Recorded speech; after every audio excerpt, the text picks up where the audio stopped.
ವೀಕ್ಷಕರೇ, ಸುಮನ್ ಟಿವಿ ಕನ್ನಡಗೆ ಸ್ವಾಗತ. ನಾನು ಶಮಿಶೆಟ್ಟಿ.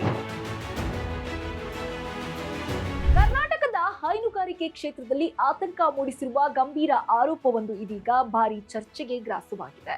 ರೈತರ ಬದುಕಿಗೆ ಆಸರೆಯಾಗಿರಬೇಕಾದಂತಹ ಜಾನುವಾರುಗಳಿಗೆ ನೀಡಲಾಗುತ್ತಿರುವ ನಂದಿನಿ ಪಶು ಆಹಾರದ ಗುಣಮಟ್ಟದ ಕುರಿತು ಪ್ರಶ್ನೆಗಳು ಎದ್ದಿವೆ.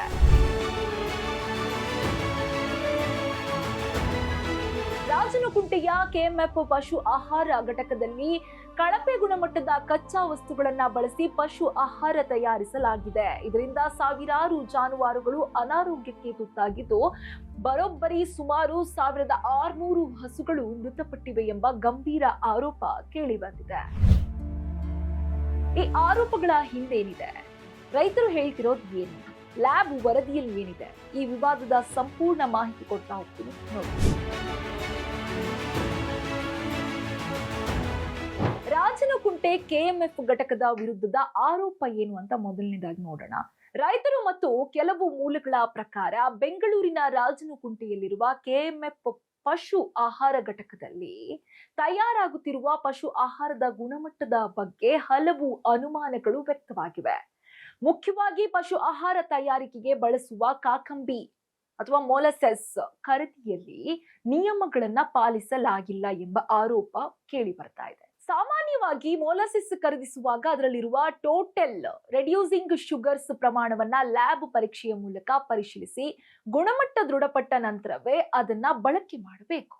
ಆದ್ರೆ ಆರೋಪಗಳ ಪ್ರಕಾರ ಅಗತ್ಯ ಗುಣಮಟ್ಟಕ್ಕಿಂತ ಕಡಿಮೆ ಮಟ್ಟದ TRS ಹೊಂದಿದ್ದ ಕಚ್ಚಾ ವಸ್ತುವನ್ನೇ ಖರೀದಿಸಿ ಪಶು ಆಹಾರ ಉತ್ಪಾದನೆಗೆ ಬಳಸಲಾಗ್ತಿದೆ ಎನ್ನಲಾಗ್ತಿದೆ. ಲ್ಯಾಬ್ ವರದಿಯಲ್ಲಿ ಏನಿದೆ ಅಂತ ನೋಡೋದಾದ್ರೆ, ಈ ಪ್ರಕರಣಕ್ಕೆ ಸಂಬಂಧಿಸಿದಂತೆ ಹೊರಬಂದಿರುವುದಾಗಿ ಹೇಳುತ್ತಿರುವಂತಹ ಲ್ಯಾಬ್ ವರದಿ ಪ್ರಕಾರ ಖರೀದಿಸಲಾದ ಕೆಲವು ಮೊಲಾಸಿಸ್ ಮಾದರಿಗಳು ನಿಗದಿತ ಗುಣಮಟ್ಟವನ್ನ ಪೂರೈಸಿಲ್ಲ ಎನ್ನುವ ಆರೋಪ ಕೇಳಿ ಬಂದಿದೆ. ಈ ಆರೋಪಗಳ ಹಿನ್ನೆಲೆಯಲ್ಲಿ ಅಧಿಕಾರಿಗಳ ನಿರ್ಲಕ್ಷ್ಯದಿಂದ ಸುಮಾರು 86,000 ಮೆಟ್ರಿಕ್ ಟನ್ ಪಶು ಆಹಾರ ಕಳಪೆ ಗುಣಮಟ್ಟದಲ್ಲಿ ಉತ್ಪಾದನೆಯಾಗಿದೆ ಎಂದು ಆರೋಪಿಸಲಾಗಿದೆ. ಇದರಿಂದ ಸರ್ಕಾರಕ್ಕೆ ಹಾಗೂ ರೈತರಿಗೆ ಕೋಟ್ಯಾಂತರ ರೂಪಾಯಿ ನಷ್ಟ ಉಂಟಾಗಿರುವ ಸಾಧ್ಯತೆ ಇದೆ ಎಂದು ಕೂಡ ಆರೋಪಿಸಲಾಗ್ತಿದೆ.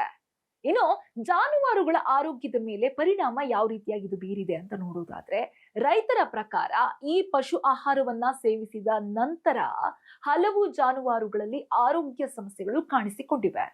ಅಂದ್ರೆ ಈ ಆಹಾರವನ್ನ ಸ್ವೀಕರಿಸಿದ ನಂತರವೇ ಪಶು ಆರೋಗ್ಯದಲ್ಲಿ ವ್ಯತ್ಯಾಸ ಆಗಿದೆ. ಅವರು ಮಾಡ್ತಿರುವಂತಹ ಪ್ರಮುಖ ಆರೋಪ ಏನಪ್ಪಾ ಅಂದ್ರೆ, ಪಶು ಆಹಾರದಿಂದ ಅಸಹಜ ದುರ್ವಾಸನೆ ಬರ್ತಾ ಇದೆ.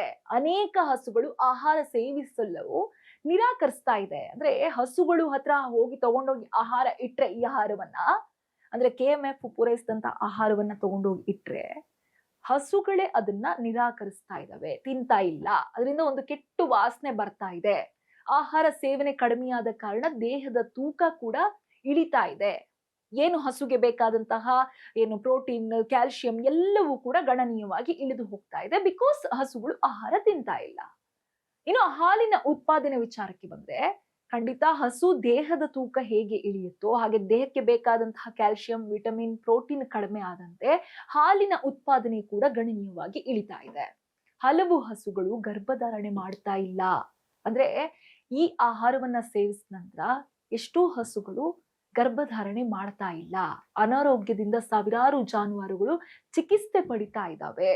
ಅಂದ್ರೆ ನಮ್ಮ ಹಸುಗಳು ಮೊದಲು ಚೆನ್ನಾಗಿದ್ವು, ಈ ಆಹಾರವನ್ನ ಸೇವಿಸಿದ ನಂತರವೇ ಸಾಕಷ್ಟು ಬದಲಾವಣೆಗಳು ಅವುಗಳಲ್ಲಿ ಆಗ್ತಾ ಇದೆ. ಅದು ನೆಗೆಟಿವ್ ಆಗಿ ಆಗ್ತಾ ಇದೆ ಅನ್ನೋದು ರೈತರ ಆರೋಪ. ಕಳೆದ 2 ತಿಂಗಳಲ್ಲಿ ಸುಮಾರು 1600 ಹಸುಗಳು ಮೃತಪಟ್ಟಿದ್ವಂತೆ. ಈ ರೀತಿ ಕೂಡ ಒಂದು ಆರೋಪ ಕೇಳಿ ಬರ್ತಾ ಇದೆ. ಆದ್ರೆ ಈ ಸಾವುಗಳಿಗೆ ಪಶು ಆಹಾರವೇ ನೇರ ಕಾರಣ ಎಂಬುದು ಸಂಬಂಧಿತ ಅಧಿಕಾರಿಗಳ ಅಧಿಕೃತ ತನಿಖೆಯಿಂದ ಇನ್ನಷ್ಟೇ ದೃಢಪಡಬೇಕು. ಇನ್ನೂ ಕೂಡ ಅದು ತನಿಖೆಯ ಹಂತದಲ್ಲಿದೆ. ರೈತರು ಮತ್ತೊಂದು ಗಂಭೀರ ಆರೋಪವನ್ನ ಮಾಡಿದ್ದಾರೆ.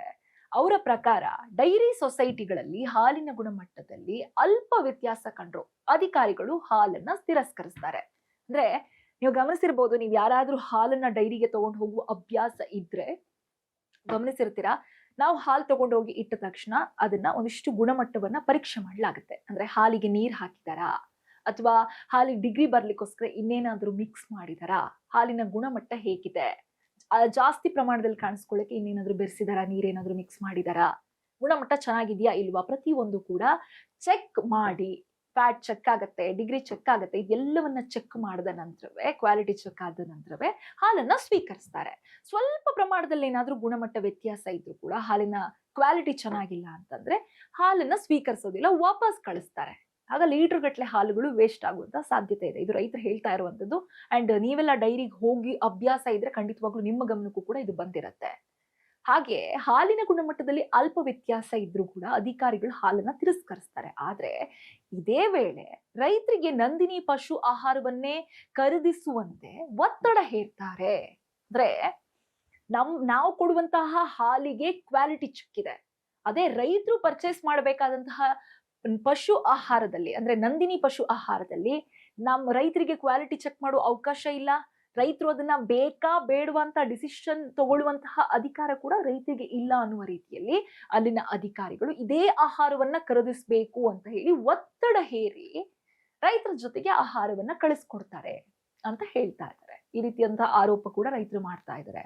ಈ ಕಾರಣದಿಂದ ರೈತರು ನಮಗೆ ಆಯ್ಕೆಯ ಸ್ವಾತಂತ್ರ್ಯ ಇಲ್ಲದಂತಾಗಿದೆ ಎಂದು ಅಸಮಾಧಾನವನ್ನ ವ್ಯಕ್ತಪಡಿಸ್ತಾ ಇದ್ದಾರೆ. ಇನ್ನು ಯಾವ ಪ್ರದೇಶದ ರೈತರು ಹೆಚ್ಚು ತೊಂದರೆ ಅನುಭವಿಸ್ತಾ ಇದ್ದಾರೆ? ಇದು ಇಡೀ ರಾಜ್ಯಾದ್ಯಂತ ಇದೆಯಾ? ಇಲ್ಲ, ಒಂದಿಷ್ಟು ಪ್ರದೇಶಗಳಲ್ಲಿ ಈ ರೀತಿಯಾದಂತಹ ಸಮಸ್ಯೆ ರೈತರು ಎದುರಿಸ್ತಾ ಇದ್ದಾರೆ. ಈ ವಿವಾದದ ಪರಿಣಾಮ ಮುಖ್ಯವಾಗಿ ಬೆಂಗಳೂರು ಹಾಗೂ ಸುತ್ತಮುತ್ತಲಿನ ಹೈನುಗಾರಿಕಾ ಪ್ರದೇಶಗಳಲ್ಲಿ ಕಂಡು ಬರ್ತಾ ಇದೆ ಅಂತ ವರದಿಯಾಗಿದೆ. ಅವುಗಳಲ್ಲಿ ಮುಖ್ಯವಾಗಿ ಬೆಂಗಳೂರು ನಗರ, ಬೆಂಗಳೂರು ಗ್ರಾಮಾಂತರ, ಆನೇಕಲ್, ನೆಲಮಂಗಲ, ರಾಮನಗರ, ಕನಕಪುರ, ಚನ್ನಪಟ್ಟಣ ಮತ್ತು ಸುತ್ತಮುತ್ತ, ಅಂದ್ರೆ ಬೆಂಗಳೂರಿನ ಸುತ್ತಮುತ್ತ ಹಲವಾರು ಪ್ರದೇಶಗಳಲ್ಲಿ, ಅಂದ್ರೆ ಈ ಭಾಗಗಳಲ್ಲಿ ರೈತರ ಜಾನುವಾರುಗಳ ಆರೋಗ್ಯ ಹದಗೆಟ್ಟಿದೆ ಅಂತ ಹೇಳಿ ರೈತರು ಆರೋಪವನ್ನ ಮಾಡ್ತಾ ಇದ್ದಾರೆ. ಇನ್ನು ಬಮೂಲ್ ವ್ಯಾಪ್ತಿಯಲ್ಲಿ ಏನಾಗ್ತಾ ಇದೆ, ಕೆಎಂಎಫ್ಎಲ್ ಏನಾಗ್ತಾ ಇದೆ, ನಿಜಕ್ಕೂ ಕೆಎಂಎಫ್ಎಲ್ ಗೋಲ್ಮಾಲ್ ನಡೀತಾ ಇದೆಯಾ, ತಪ್ಪ ಆಗ್ತಾ ಇದೆಯಾ ಅಂತ ಗಮನಿಸೋದಾದ್ರೆ, ಬಮೂಲ್ ವ್ಯಾಪ್ತಿಯಲ್ಲಿ ಗಮನ ಕೊಟ್ರೆ, ಬಮೂಲ್ ವ್ಯಾಪ್ತಿಯಲ್ಲಿ ಪ್ರತಿ ತಿಂಗಳು ಅಂದಾಜು 14,500 ಮೆಟ್ರಿಕ್ ಟನ್ ಪಶು ಆಹಾರ ಮಾರಾಟವಾಗ್ತಾ ಇದೆ. ಆದ್ರೆ ರೈತರ ಪ್ರಕಾರ ಪಶು ಆಹಾರ ಸೇವಿಸಿದ ನಂತರ ಜಾನುವಾರುಗಳು ಅನಾರೋಗ್ಯಕ್ಕೆ ಒಳಗಾಗುತ್ತಿರುವ ಕಾರಣ ಅನೇಕ ರೈತರು ಟನ್ ಗಟ್ಟಲೆ ಪಶು ಆಹಾರವನ್ನ ರಾಜನಕುಂಟೆ ಘಟಕಕ್ಕೆ ಹಿಂತಿರುಗಿಸುತ್ತಿದ್ದಾರೆ. ಇದು ರೈತರ ಅಸಮಾಧಾನ ಎಷ್ಟರ ಮಟ್ಟಿಗೆ ಹೆಚ್ಚಾಗಿದೆ ಎಂಬುದನ್ನ ತೋರಿಸ್ತಾ ಇದೆ. ಅಂದ್ರೆ ಅವರು ಪರ್ಚೇಸ್ ಮಾಡಂತ ಆಹಾರವನ್ನ ಕೂಡ ತಮ್ಮ ಮನೆಯ ಹಸುವ ಅಂದ್ರೆ ಆಕಳುಗಳ ಆರೋಗ್ಯದಲ್ಲಿ ವ್ಯತ್ಯಾಸ ಕಂಡು ಬರ್ತಾ ಇದ್ದಂತೆಯೇ ಅವುಗಳನ್ನ ಕಂಪ್ಲೀಟ್ ಆಗಿ ವಾಪಸ್ ಮಾಡುವಂತಹ ಕೆಲಸವನ್ನ ಮಾಡ್ತಾ ಇದ್ದಾರೆ. ಅಂದ್ರೆ ಈ ರೀತಿಯಾಗಿ ರೈತರು ಇದರ ವಿಚಾರವಾಗಿ ಅಸಮಾಧಾನವನ್ನ ವ್ಯಕ್ತಪಡಿಸ್ತಾ ಇದ್ದಾರೆ, ಆಕ್ರೋಶವನ್ನ ವ್ಯಕ್ತಪಡಿಸ್ತಾ ಇದ್ದಾರೆ. ಇನ್ನು ಈ ಪ್ರಕರಣದಲ್ಲಿ ರೈತರು ಹಲವು ಬೇಡಿಕೆಗಳನ್ನ ಮುಂದಿಟ್ಟಿದ್ದಾರೆ. ಅವುಗಳಲ್ಲಿ ಪ್ರಮುಖವಾಗಿ ಯಾವ್ಯಾವಿದೆ ಅಂತ ಗಮನಿಸೋದಾದ್ರೆ, ಕಳಪೆ ಪಶು ಆಹಾರದ ಗುಣಮಟ್ಟದ ಬಗ್ಗೆ ಸ್ವತಂತ್ರವಾಗಿ ತನಿಖೆ ನಡೀಬೇಕು. ಇದರ ಮೇಲೆ ಯಾವುದೇ ರೀತಿಯಾದಂತಹ ಹೇರಿಕೆ ಬರಬಾರದು. ಈ ತನಿಖೆ ಯಾವುದೇ ರೀತಿಯಾಗಿ ಸ್ಟಾಪ್ ಆಗಬಾರದು. ಸಾಕಷ್ಟು ಹಸುಗಳು ಸತ್ತೋಗಿದಾವೆ, ಸಾಕಷ್ಟು ಹಸುಗಳು ಆರೋಗ್ಯ ಕೆಟ್ಟಿದೆ, ಹಾಲಿನ ಪ್ರಮಾಣ ಕಡಿಮೆ ಆಗಿದೆ, ಗುಣಮಟ್ಟ ಹೋಗ್ತಾ ಇದೆ. ಸೊ ಹಾಗಾಗಿ 100% ಇದರಲ್ಲಿ ಸ್ವತಂತ್ರವಾದಂತಹ ತನಿಖೆ ನಡೀಬೇಕು ಅಂತ ಹೇಳ್ತಿದ್ದಾರೆ. ಇನ್ನು ಕಚ್ಚಾ ವಸ್ತುಗಳ ಖರೀದಿ ಪ್ರಕ್ರಿಯೆಯನ್ನು ಕೂಡ ಪರಿಶೀಲಿಸಬೇಕು. ಅಂದ್ರೆ ಒಂದು ಬೂಸ ರೆಡಿ ಆಗ್ತಾ ಇದೆ, ಹಸುಗೆ ಕೊಡುವಂತ ಆಹಾರ ರೆಡಿ ಆಗ್ತಾ ಇದೆ ಅಂದ್ರೆ ಅದರಲ್ಲಿ ಬಳಕೆ ಮಾಡುವಂತಹ ಪ್ರತಿಯೊಂದು ಕಚ್ಚಾ ವಸ್ತುಗಳ ಏನು ಪಡ್ಕೊಂತಾರೆ ಅವುಗಳು ಕೂಡ ಪರಿಶೀಲನೆಗೆ ಒಳಪಡಬೇಕು ಅನ್ನೋದು ರೈತರ ಆಸೆ. ಇನ್ನು ಲ್ಯಾಬ್ ವರದಿಗಳನ್ನ ಸಾರ್ವಜನಿಕವಾಗಿ ಇಡಬೇಕು. ಲ್ಯಾಬ್ ಅಲ್ಲಿ ಏನು ವರದಿ ಬರುತ್ತೆ ಅದನ್ನ ಸ್ವತಂತ್ರವಾಗಿ ಆ ವರದಿಯನ್ನ ನೀಡಬೇಕು. ಜೊತೆಗೆ ಅದನ್ನ ರೈತರ ಮುಂದೆ ಅಥವಾ ಸಾರ್ವಜನಿಕರ ಮುಂದೆ ಅದನ್ನ ಇಡಬೇಕು. ಕೇವಲ ಅದು ಅಧಿಕಾರಿಗಳಿಗೆ ಮಾತ್ರ ಸೀಮಿತ ಆಗಿರದೆ ಎಲ್ಲರ ಮುಂದೆ ಇಡುವಂತಹ ಕೆಲಸ ಇಲ್ಲಿ ನಡಿಬೇಕು ಅನ್ನೋದು. ಇನ್ನು ಜಾನುವಾರುಗಳ ಸಾವು ಮತ್ತು ಅನಾರೋಗ್ಯದ ನಿಖರ ಕಾರಣ ಪತ್ತೆ ಹಚ್ಚಬೇಕು. ಅಕಸ್ಮಾತ್ ಬೂಸದಿಂದ ಆಗಿಲ್ಲ, ಆ ಪಶುಗೆ ನೀಡುವಂತ ಆಹಾರದಿಂದ ಆಗಿಲ್ಲ ಅಂತಂದ್ರೆ ನಿಜವಾದ ಕಾರಣ ಏನು, ನಿಜವಾದ ಸಮಸ್ಯೆ ಏನಾಗ್ತಿದೆ, ಹಸು ಯಾಕೆ ಸಾಯ್ತಾ ಇದೆ, ಅನಾರೋಗ್ಯ ಯಾಕೆ ಬರ್ತಾ ಇದೆ ಹಸುಗಳಿಗೆ, ಯಾಕೆ ಗರ್ಭಧಾರಣೆ ಮಾಡ್ತಾ ಇಲ್ಲ, ಇದೆಲ್ಲವನ್ನ ಸಂಪೂರ್ಣವಾಗಿ ಪತ್ತೆ ಹಚ್ಚುವಂತಹ ಕೆಲಸವನ್ನ ಅಧಿಕಾರಿಗಳು ತಗೊಳ್ಬೇಕು. ಇನ್ನು ತಪ್ಪಿತಸ್ಥರು ಇದ್ರೆ ಈ ವಿಚಾರದಲ್ಲಿ ತಪ್ಪಿತಸ್ಥರ ವಿರುದ್ಧ ಕಾನೂನು ಕ್ರಮ ಕೈಗೊಳ್ಳಬೇಕು. ಮತ್ತೆ ನಷ್ಟ ಅನುಭವಿಸಿದ ರೈತರಿಗೆ ಸೂಕ್ತವಾದಂತಹ ಪರಿಹಾರ ಕೂಡ ನೀಡಬೇಕು ಅನ್ನುವಂಥದ್ದು ರೈತರ ಬೇಡಿಕೆ. ಇನ್ನು ಕರ್ನಾಟಕದ ಹೈನುಗಾರಿಕೆ ಲಕ್ಷಾಂತರ ರೈತರ ಜೀವನಾಧಾರವಾಗಿದೆ. ಇಂತಹ ಸಂದರ್ಭದಲ್ಲಿ ಪಶು ಆಹಾರದ ಗುಣಮಟ್ಟದ ಕುರಿತು ಕೇಳಿ ಬಂದಿರುವ ಈ ಆರೋಪಗಳು ಅತ್ಯಂತ ಗಂಭೀರವಾಗಿದೆ. ಆದರೆ ರೈತರು ಮಾಡಿರುವ ಆರೋಪಗಳು, ಲಭ್ಯವಿರುವ ಲ್ಯಾಬ್ ವರದಿಗಳು ಹಾಗೂ ಸಂಬಂಧಿತ ಅಧಿಕಾರಿಗಳ ಪ್ರಕ್ರಿಯೆ ಸೇರಿದಂತೆ ಎಲ್ಲಾ ಅಂಶಗಳ ಸಮಗ್ರ ತನಿಖೆಯ ನಂತರವೇ ಸತ್ಯಾಸತ್ಯತೆ ಸ್ಪಷ್ಟವಾಗುತ್ತೆ.